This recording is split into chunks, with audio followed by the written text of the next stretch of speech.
कच्छ नहीं देखा तो कुछ नहीं देखा અને એમાં પણ મારું ભુજ સ્વચ્છ ભુજ આવા સ્લોગનો ખાલી સાંભળવા સારા લાગે જ્યારે તમે પ્રત્યક્ષ રીતે જઈને જોશો તો ભુજના રેલવે સ્ટેશનની બહાર જ ગટરના પાણીની દુર્ગંધ તમારું સ્વાગત કરવા તૈયાર હશે ભુજમાં 300 કરોડના ખર્ચે આધુનિક રેલવે સ્ટેશન બનાવાયું છે પણ આ રેલવે સ્ટેશનની બહારથી દુર્ગંધથી લોકો એવા ત્રાહિમામ પોકારી રહ્યા છે કે અહીંયા આવવાનું મન ન થાય નવાઈની વાત તો એ છે કે આ વાતની જાણ કરવા છતાં તંત્રના પેટનું પાણી હલી નથી રહ્યું એક તરફ વેકેશનના માહોલમાં લોકો ફરવા આવે છે અને બીજી તરફ રેલવે સ્ટેશનની બહાર પગ મૂકતા જ તેમનું કચરાના ઢગલા અને રસ્તા ઉપર વહી રહેલા ગટરના પાણીથી સ્વાગત થાય છે પાલિકા અને વહીવટી તંત્ર દ્વારા કરવામાં આવતા સૂત્રો માત્ર સરકારમાં સારું લગાડવા માટે થતા હોય એવું ભાસી રહ્યા છે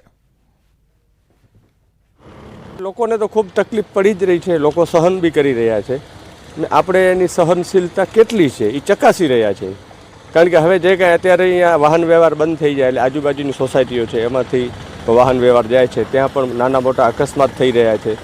લોકલ લોકો સાથે પ્રવાસીઓનો અને બહારથી આવતા લોકોનો સંઘર્ષમાં પણ ઉતરી રહ્યા છે પણ નગરપાલિકા કે કોઈ તંત્ર આમાં રસ દાખવી અને કંઈ કરતું હોય એવું મને લાગતું નથી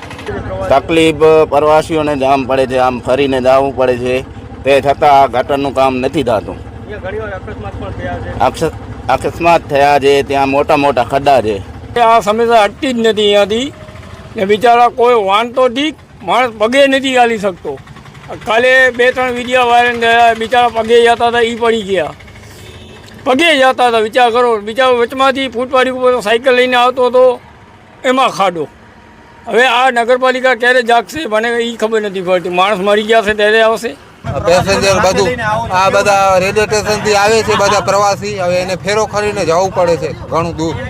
આ સમસ્યા બહુ અમને હેરાન કરે છે ખड्डा છે રસ્તામાં કાલે એક ભાઈ પડી ગયા છે સાયકલવાળા મોબાઈલ બધું પડી ગયું છે બહુ તકલીફ થાય છે ભાઈ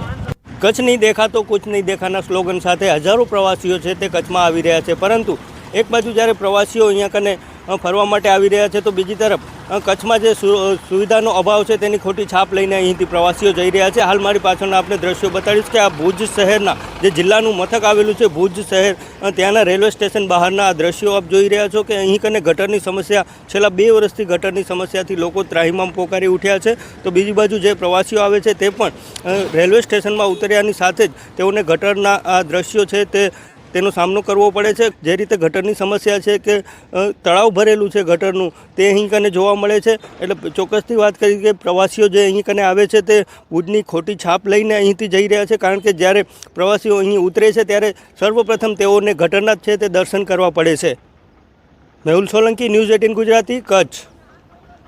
ભુજ રેલવે સ્ટેશન પાસે ગટરની સમસ્યા વકરી છે ગટરના પાણીથી બચવા જતા સાયકલ ચાલકે સાયકલ ડિવાઈડર પર ચલાવવા જતા પટકાયો હતો સાયકલ ચાલક નીચે પટકાઈ ગયો તસવીરોમાં પણ જોઈ શકાય છે ગટરના પાણીથી વાહન ચાલકો ત્રસ્ત બની ગયા છે વિદ્યાર્થી પટકાયાનો વિડીયો પણ વાયરલ થઈ રહ્યો છે છતાં તંત્રના પેટનું પાણી હાલતું નથી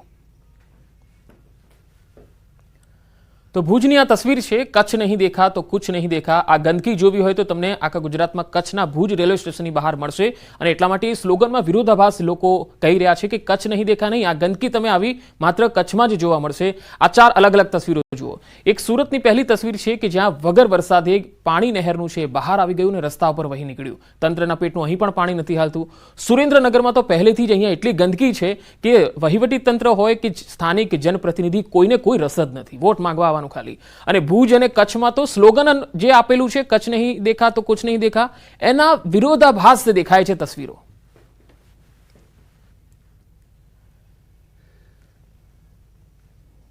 સુરતમાં 4 વર્ષની બાળકીનો બચાવ થયો નાનપુરા દોટીવાલાની ગલીમાં આ ઘટના બની જ્યાં અજાણ્યો શખ્સ ઘરમાં ઘૂસીને બાળકીને લઈને ભાગવા ગયો દોડતા શખ્સના હાથમાંથી બાળકી પડી જતા તે રડી હતી અને બાળકીના રડવાનો અવાજ સાંભળીને સ્થાનિકો ઉઠી ગયા સ્થાનિકે જોતા અજાણ્યો શખ્સ બાળકીને મૂકીને ફરાર થઈ ગયો અજાણ્યા શખ્સની આ કરતૂત સીસીટીવીમાં પણ કેદ થઈ છે તો ઘરમાં ઘૂસીને અને બાળકીને ઉઠાવી જનાર આ શખ્સ આખરે ભાગી છૂટ્યો આ દોડતો શખ્સ સીસીટીવીમાં પણ જોઈ શકાય છે પરંતુ આ બાળકી રડી હતી અને તેને રડવાનો અવાજ સાંભળી સ્થાનિક લોકો જાગ્યા એટલે આ શખ્સ બાળકીને ત્યાં જ મૂકીને ફરાર થઈ ગયો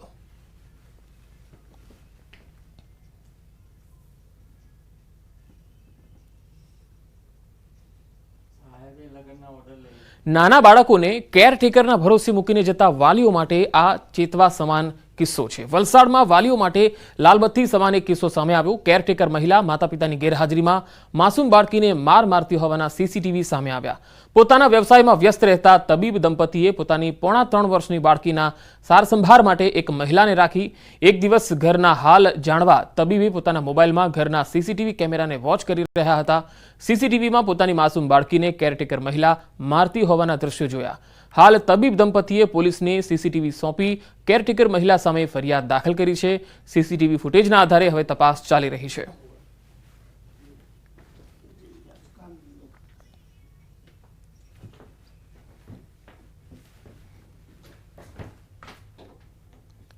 અને હવે વાત વાવ વિધાનસભા વિસ્તારની.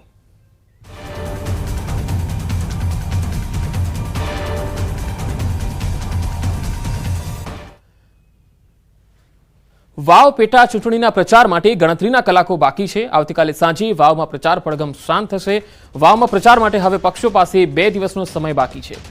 13મી નવેમ્બરે વાવમાં પેટા ચૂંટણી થવાની છે, એટલે કે મતદાન થવાનું છે. છેલ્લા 2 દિવસ બાકી છે. પ્રચારમાં પક્ષોનું એડીચોટીનું જોર પણ દેખાઈ રહ્યું છે. વાવમાં જ્ઞાતિના ગણિતને આંકવા રાજકીય પક્ષોના જોરદાર પ્રયાસો થઈ રહ્યા છે. વિવિધ સમાજના મત આંકવા નેતાઓના પ્રયાસો થઈ રહ્યા છે. વાવમાં આજે મળી રહ્યું છે રબારી સમાજનું સંમેલન, જેમાં કોંગ્રેસના સંમેલનમાં જ્ઞાનીબેન તેમજ ઠાકર શિરવારી હાજર રહેશે. તો ભાભરના એટા ગામે સાંજે 6 કલાકે બ્રહ્મ સમાજનું એક સંમેલન પણ યોજાશે, જેમાં વિધાનસભાના અધ્યક્ષ શંકરભાઈ ચૌધરી હાજર રહેશે અને સભાને સંબોધશે. છેલ્લા દિવસોમાં ભાજપ, કોંગ્રેસ અને અપક્ષે પણ એડીચોટીનું જોર લગાવ્યું છે.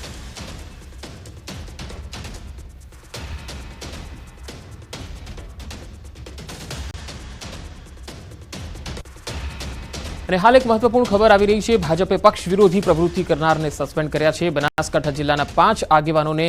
સસ્પેન્ડ કરી દીધા છે. અપક્ષે ચૂંટણી લડતા માવજી ચતુરભાઈ પટેલને સસ્પેન્ડ કરાયા છે. તો ભાભર માર્કેટયાર્ડના પૂર્વ ચેરમેન લાલજી ચૌધરીને પણ સસ્પેન્ડ કર્યા છે. દેવજીભાઈ પટેલ, દલરામ પટેલ અને જામાભાઈ પટેલને પણ પક્ષમાંથી સસ્પેન્ડ કરી દેવાયા છે. આ 5 નેતાઓને ભારતીય જનતા પાર્ટી દ્વારા સસ્પેન્ડ કરાયા છે. પક્ષ વિરોધી પ્રવૃત્તિ કરતા 5 જેટલા નેતાઓને દૂર કરાયા છે. માવજી પટેલે વાવ વિધાનસભા ચૂંટણીમાં અપક્ષમાં ફોર્મ ભરતા પાર્ટીમાંથી તેમને હટાવી દેવાયા છે.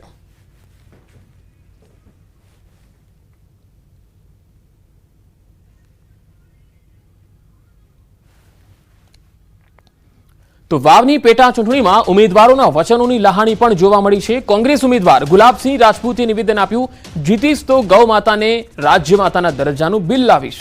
ચૂંટણી જીતીશ તો ગૌ માતા અંગે ખાનગી બિલ લાવીશ. સંકલ્પ પત્રમાં પણ ગૌ માતા અંગેનો સંકલ્પ લીધો છે, જેમાં લોકસભા બાદ હવે વાવની પેટા ચૂંટણીમાં પણ ગૌ માતાનો મુદ્દો ઉઠ્યો. વાવમાં બ્રહ્મ સમાજના મળેલી બેઠકમાં કોંગ્રેસ ઉમેદવાર ગુલાબસિંહે આ વાત કરી. જાહેર કર્યું છે ધારાસભ્ય તરીકે ચૂંટાઈને આવીશ તો ગાય માતા અને રાજ્ય માતા